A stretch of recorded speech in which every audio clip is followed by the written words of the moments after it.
Hey you, so on this video, hot or not new coins, I'm going to be going over just that. I've had a few inquiries on the coins that I'm going to be mentioning. Apologies for the late reply on, I know at least one of them, it may be sold out now, but it's bank holiday here at time of release of this video, and I've got a few kiddies' birthdays that I'm having to organise, so I've been really tied up responding to messages and even the comments. But I'll get this video out hopefully addressing all the coins that I've been asked about. So this is going to be my own personal opinions on these coins, nothing professional set in stone.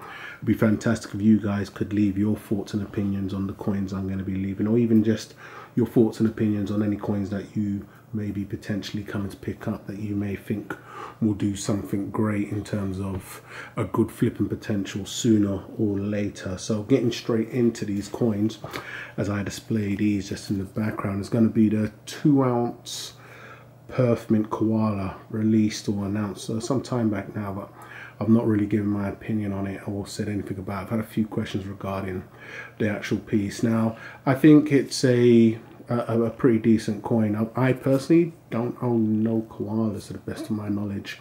I never really did get into that series. It was good, but I believe it wasn't capped in the beginning, and then they capped it, and they've taken this move as of now. I know some of the earlier ones were great for flipping. You know, it had very low mintages and they was okay, but it was a series when you had the kookaburras and the lunas that were running the show, and even the roos that they was doing mainly in gold, those really pushed out more ahead of than the koalas. It wasn't their best or the best to invest in at the time. I know individuals did invest in it knowing or thinking it would do better at a later date, but what I've currently seen is what I was mentioning in one of my recent videos, when the mints have to take that drastic course of action. You know, when that hard fork that separates it for the better or the worse. Now, what they've done with the koala series, as it wasn't really, you know, making enough waves or making enough noise or money for them, I feel like they've taken this drastic action, and I believe they've labeled it the new koala series, or just, you know, forget the rest, starting from here. And they've gone ahead and made it a 2-ounce. So their big change wasn't in terms of, because I believe they've done a mintage change last time. Their big change now seems to be they've changed the whole size in general. It's capped at a mintage as well, pretty decent. Don't hold me to this off the top of my head, I would say 75k. But the issue there once again is I don't think it's the best option, especially when you have these as a better option when you're talking 2-ounce coins. Now, I'm not technically comparing the two, like, you know, get this over that, because they both have their own qualities, especially one from Perth and one from the Royal Mint. But how I see it is I don't see it being a fantastic option if you're looking to purchase, believing it could do something along the lines of the Queen Bee series. That's been going on for a very long time, the Koala series, and this is just another twist on them being able to maybe revive it, pump some life into it, or do something with it instead of just cancelling it. In comparison to the Queen's Beast coins, I will say that I think they are a good choice for lowish kind of premium pickup. So the way I'm looking at it, if I was going to say hot or not, I would say they're definitely warm in that you can pick them up for a fairly low premium and build up some good weight on a decent Perth Mint coin. But in terms of a good flipping potential, I would say are not, especially in comparison to the Queen's Beast coins, because what you're getting there, even though you're getting the same with the Royal Mint coin, is that Perth Standard print out a lot of their coins with capsules, and you know it's got that added care and attention. They've packaged this and pumped them out under the same guys that they do with the kangaroos. You know, you get them in the tube, no capsules, so you know not a lot of love's going to be there. Now, comparing them to the Queen's Beast coin, which I'm not doing, but the Queen's Beast come technically the same way, but they've gone on to do better things because it's going to be a limited run and they're pumping 2 out at a time, and it just took off, you know. So I don't think they're going to be the best for flipping in terms of going up at a later date. It's a koala each time. I mean, what can you say? That's what's happening right there. You're getting the koala, and it's embedded in people's brains that we've got the previous ones that have been, and then, you know, moving forward, changing it to a 2-ounce. So that's just my thoughts on it. So I would say good, you know, lukewarm for a stocking filler. If you want to build up some weight for a fairly low premium, they are a lot cheaper than the Queen's Beast coins. But in terms of flipping, I would say no. you know. So that's down that coin there. That's addressed. Now getting into the next coin is going to be the 2018 Sapphire Coronation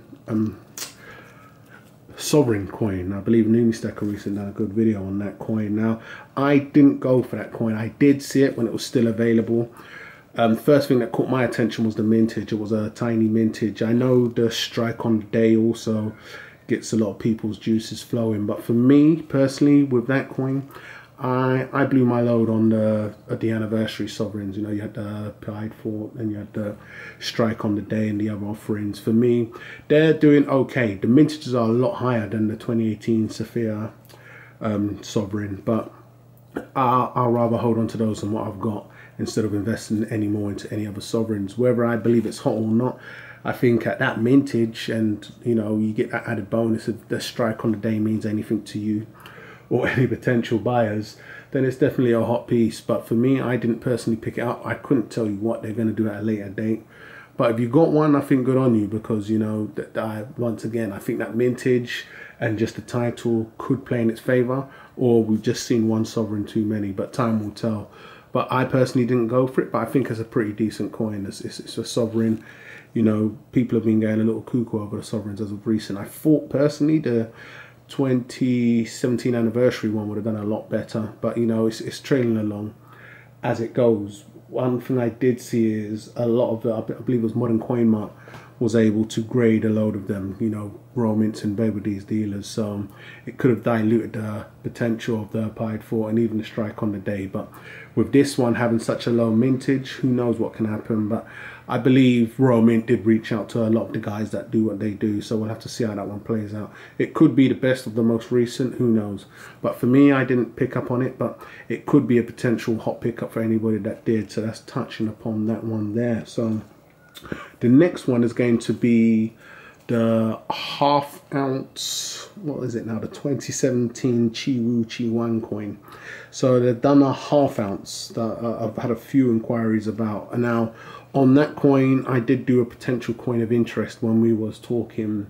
They was bringing out the gold, and then they added that on with a load of variants in the box, in I believe the booklet, and you was getting the 2016 proof and so on and so on. And I just ended up really staying away from the entire series. I know when they first came out, they was burning hot. You know, they had a lot going on for them. They didn't seem to be in bed with APMEX pumping out many different variants and the likes of, but that changed after a little while. Now with the half ounce, I'm in the same position as I was then. I like the coins. I just think they've been really milked way too much. Who knows what they will do? You know, all you can do from here is hold on. For me, a bad early sign is when they're not doing that good this early. There's been coins that have literally dropped and taken straight off. So you know, when you get a coin and you have to end up telling yourself, well, let's hold on, see how it does further down the road. Who knows? From what I've seen, it just goes down from there. But I would say, if I was going to say hot or not, with a mintage of 10k on the half ounce coins, once again, I think it was a good play on them, but I do think they've really milked the designs out, the 2016 and the 2017. But them coming with this recent 10k mintage on the half ounces, if I was going to pick any up, it may be those. They can get them at a decent price point, but will you be able to flip them? You could easily make a little 5 on top, depending on whether we're talking pounds, euros or dollars. I've seen them in European dealers, give or take £11 or so. So there can be potential there from it being a half ounce. So you can get in at a fairly low point and then you could resell or maybe flip. The 10k mintage, time will tell. It's a very high mintage in today's market, but who knows. But if I was going to get one or invest in one, I may get in on those, because you can get in at a low point and it's a half ounce coin that can more than likely be sold for a bit of a profit, depending on how much of a profit you want at a later date. So hot or not, it's lukewarm, you know, but definitely worth a look in if you're interested. And this, all of what I'm referring to when I'm speaking here, is whether you'll be able to make a profit when you sell them at a later date. This is just my own thoughts and opinions on that once again. So, you know, I would say lukewarm. I wouldn't say no chance, it's dead in the water. But you know, with the 10k mintage, there is a possibility there. So getting on to the next coin, I've had a few inquiries about, quite a few. It's going to be the Platinum Queen's Beast coins. Now, I've been all for the bullion Queen's Bees coins. I didn't go for none of the proofs. I did go for the gold proofs. I thought it being gold, it was a win-win, really. I didn't go for none of the silver proofs. Now, the platinum ones wasn't really a top choice for me, because at the time when I wasn't looking for platinum, I found the elephants as a better buy. The premiums are lukewarm. They're okay, but I can't see them doing anything like what the bullion coins are doing. If I do end up going for those coins, it will just be to have platinum in the stack, and it wouldn't hurt the wallet too hard if I'm able. I mean, I can still pick up the line for a pretty decent price as the rest of them, so they're not increasing at the same rate the BUs are, or even some of the proofs. So I think they're a good buy. If you want to get some platinum and you want to spice things up, I do think they're a good buy.